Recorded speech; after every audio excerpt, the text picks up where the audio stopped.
What's good, sexy people? It is the Daily Fix, baby.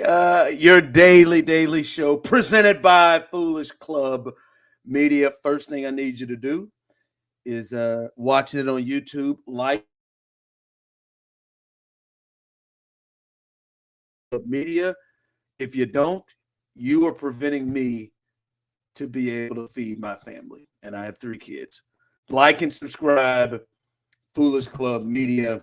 A lot to get to. If you are new, joining in on us, welcome in. Come in every day. Check us out at noon, live every single day. We hit 3 topics, 3 things on my mind, and then we get you out. Ain't gonna hold you long.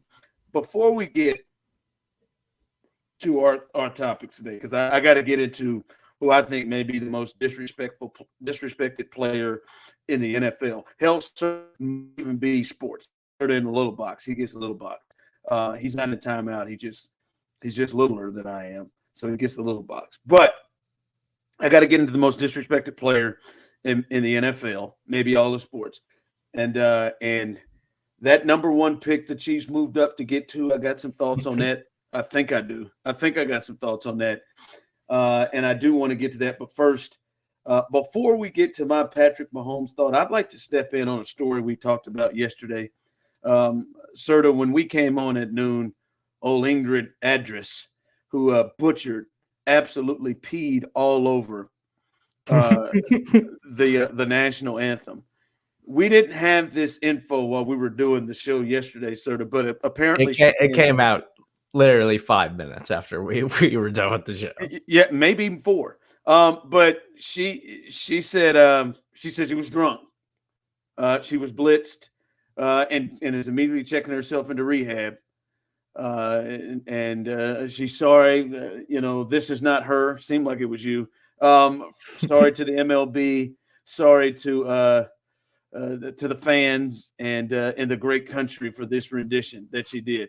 Then she told a joke at the end of, "I'll let you know how good rehab is. I hear it's fun." XO Ingrid. First off, listen. I have empathy for the disease because I do believe it is a disease. And if it is legit, I hope she gets the help she needs.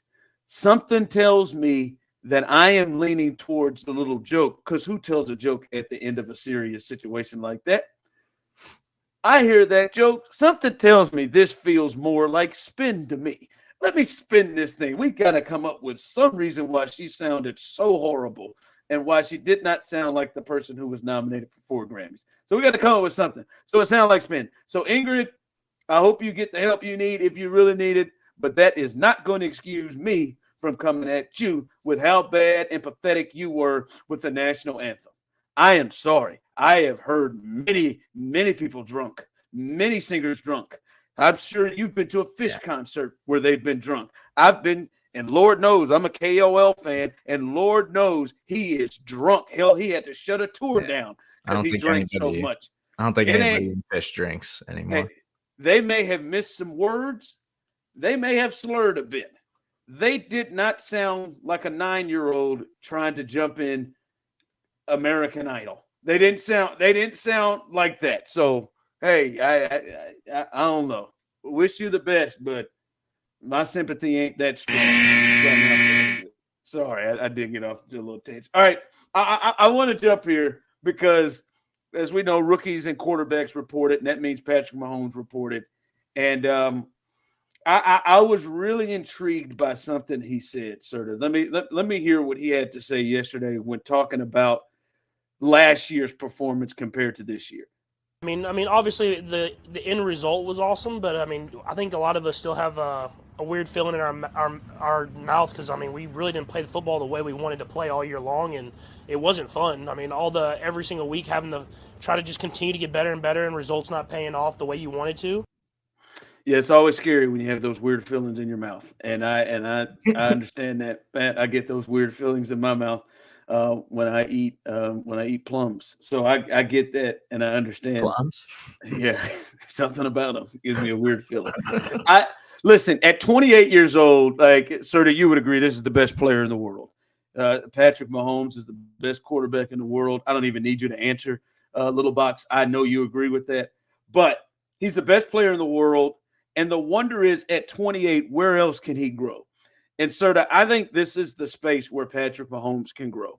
I think right now we got to start saying, when you're talking about we didn't play football the way I wanted us to, we didn't execute our offense the way I wanted us to. And I think a little bit in that is something we were talking about yesterday with, hey, maybe we're not coming out and getting in gear right away like I would want us to be. That can't happen on your team. Like that's a deal of the greats have. The next step for them is they have their guys like ready to go. The Jordans, the Bradys, the LeBrons, even individual sports like Tiger try to rip your throat out. The Chiefs don't always try to rip your throat out. We talked about it yesterday. They'll do just enough. I want to see what Patrick Mahomes is talking about. I want to see that permeate throughout the team. I want to see that be the next step in his greatness, that his team no longer just kind of comes in free willing. Because you know it as I know, Serta, they're going to be about 4 or 5 games every year with the Chiefs where they're going to try to turn it on at the end, or they're not really going to care. And to me, I'd like to see that next level growth from Mahomes. They're not going to win on Christmas Day. That's a guaranteed loss for the Kansas City Chiefs. No, stop saying that. And that's got to be the next step. That has got to be the next step. Your team can't come in. Michael Jordan and his group, they had an interest in winning 72 games. I don't think the Chiefs give a rip about winning and going undefeated or doing something like that. I think he does, and I'd like to see that leadership move through the rest of the team. All right. Xavier Worthy is clear to go, right? Is that what Andy said yesterday, sir, that he is clear to go? Yes, but then he practiced today, but then left because he apparently had a hand injury, but they got it figured out and he was able to return to practice. But he did say he's not 100% still dealing with a little bit of a hamstring, but if there was a game tomorrow, he would play in the game. Yeah, now hamstring, hand, weirdness. Like Xavier Worthy should be full go. I know I heard Mahomes say there's no easing into it. He's got to be ready to rock and roll. And I don't know about you, Steve. Generally, when you listen to me, if you listen to me over the years, I generally have a pretty stern, hardcore, opinion on something. Not on the fence. I don't know what to expect from Xavier Worthy. I really, really don't. I know he's a first-round pick. I know they moved up and traded up with Buffalo to go and get him. Like they targeted him and wanted to get him. But I don't know what what I should be expecting from him.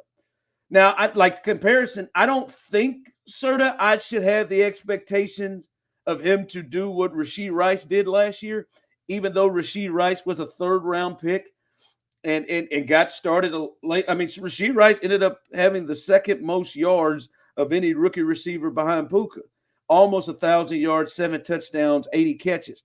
I don't think that's what the expectation should be with Hollywood Brown, Rashee Rice, Kelsey with more weapons. But I don't know, sir. I'm serious. I don't know what the expectation should be from Xavier Worthy. I know it should be better than like what McCole Hardman did when he was a rookie, or really any time he was there. But I don't think I should expect him to do what Rashee Rice did.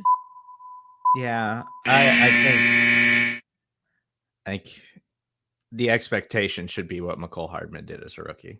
Like that should be the expectation for Xavier Worthy, because we know the Chiefs. A guy you moved up in the 1st round to get? Yeah, because they brought him. They're going to bring him along slow. They always do that with rookie wide receivers. Like we overestimate how much these guys factor into things, and we know that at least for the first half of the season, Xavier Worthy's probably going to have a limited role, because that's the way Andy Reid likes to play things, especially with wide receivers.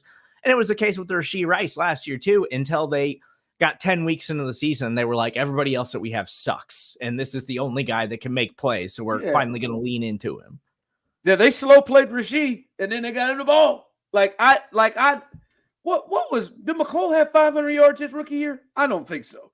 I'm sorry, to move up in the 1st round, I don't feel frisky with that. I really don't at all. All right, before we get out of here, the last thing on my mind, and I know there are going to be people who disagree. 538 rookie season, McCole Hardman. I'll be honest with you, I'm surprised it was that much. I really am.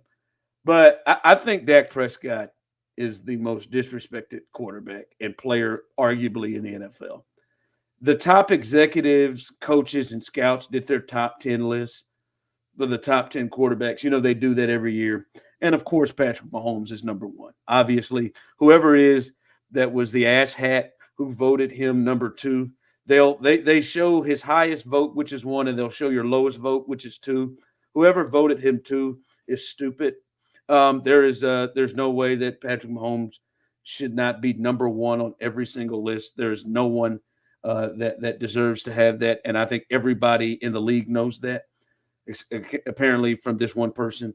But Dak Prescott coming in at 10 behind the likes of Jared Goff and Matthew Stafford and Aaron Rodgers. I'm sorry, based off what happened last year, the guy was second in the MVP last year. He led the league in touchdown passes, 36 to 9 interceptions. Right? Like, I mean, and he was what? I think he was first or second in completion percentage. I mean, his numbers are all in the top 3, top 5, almost all the important numbers. His team has had success. He's won 12 games the last 3 years. Yes, I know he has had playoff issues, but honest to God, since we're living in the Patrick Mahomes era, you can make the argument of playoff issues for almost a lot of these guys. Justin Herbert hasn't won one. Lamar Jackson has had playoff struggles. Josh Allen, go look at the quarterbacks he's beaten. It's some good Mason Rudolphs. It's some good Skylar Thompsons on there, right? Joe and Mahomes, they're really separate from most everybody else. And Matthew Stafford, he had the run once he got the great coach. By the way, look at the coaching that Dak has gotten. But outside of that, I mean, he's been terrible with the Lions. Right? They didn't win last year. Dak, number 2 in the terrible with the Lions. No, I'm saying I said Matthew Stafford was terrible with the Lions. Jared Goff has been fine. Terrible. Right? I'm sorry.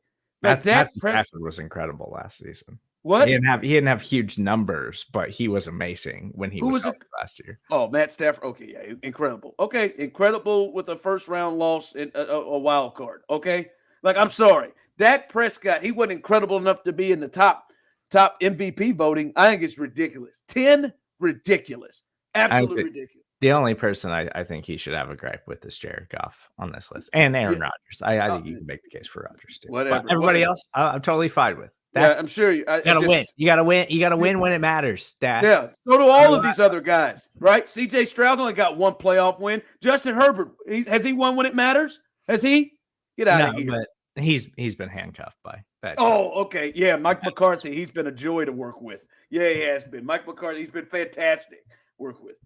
God, don't see. You got me incensed. You're doing it too. What else has this guy got to do? Hi, Mom.